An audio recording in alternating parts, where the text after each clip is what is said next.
my channel. Today we're gonna make a super easy meal using an Instant Pot, and we're gonna make a chicken poblano chili. The first thing that you need to do is to get your Instant Pot ready. You're just gonna put a little bit of olive oil in the bottom, just enough to cover the bottom. And then after you do that, you're going to go ahead and press the saute button. And that's gonna heat up just a little bit. And then what I have already done is I pre-chopped one large poblano pepper, a small sweet onion, and then I just cut 2 small little jalapenos in half. And so this is about a cup of poblano peppers, and this is about a cup of sweet onion. And what we're gonna do is put that all in the Instant Pot. And we're just gonna saute that up. Okay, so once you have all your ingredients in your Instant Pot, your poblano peppers, your onion, and your jalapeno peppers, you're just gonna stir it and just saute. And you just wanna cook it until your onions turn clear.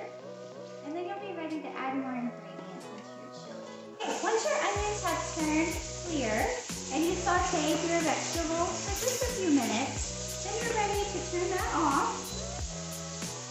And now we can add our next set of ingredients. So the next thing we're gonna put in is our chicken. I do have some chicken breast and some boneless, skinless chicken thighs.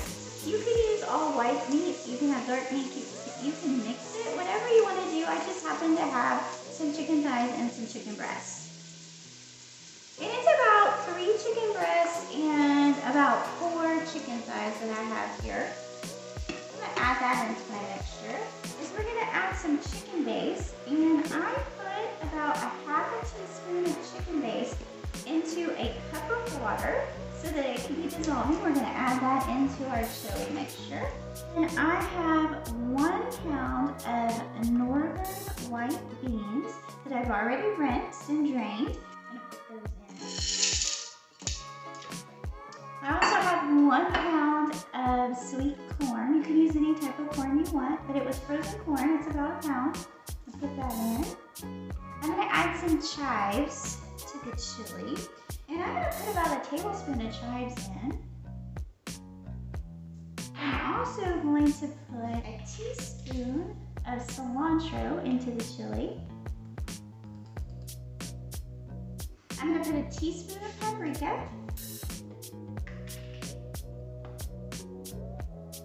To make it extra spicy, because I like it spicy. You don't have to add this if you don't want it really spicy. This is chipotle chili powder, and it's very spicy. I'm gonna put a half a teaspoon of this in, because I already put the poblano and the jalapeno pepper, so it's already gonna be pretty spicy without this. But I like it extra spicy. I have some garlic, some freeze-dried garlic. I'm gonna put a tablespoon of that in. And then we're gonna put some salt in. So probably need about a teaspoon of salt. We can always add more salt later if it's not salty enough. We just can't quite take it out. So half a teaspoon of ground pepper in. Actually, I'm gonna put a teaspoon of ground pepper. You can put any kind of milk you want to in your chili. I prefer to use almond milk, but you can use whatever milk you have on hand. I'm actually going to end up putting probably this whole thing in. So I put an entire half gallon of almond milk into my chili.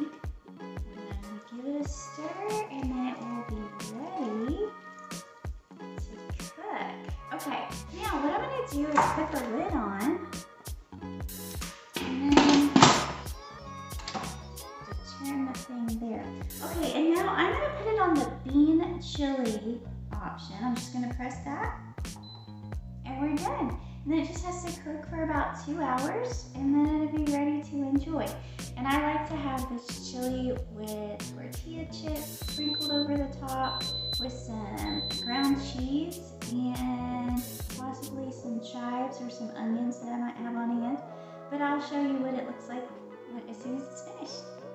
Okay, so our chicken poblano chili has come out of the Instant the pot, and I have garnished it with some grated cheese and some tortilla chips, and it's ready to eat. It looks delicious. I hope you enjoy your chili. Have a wonderful day. Enjoy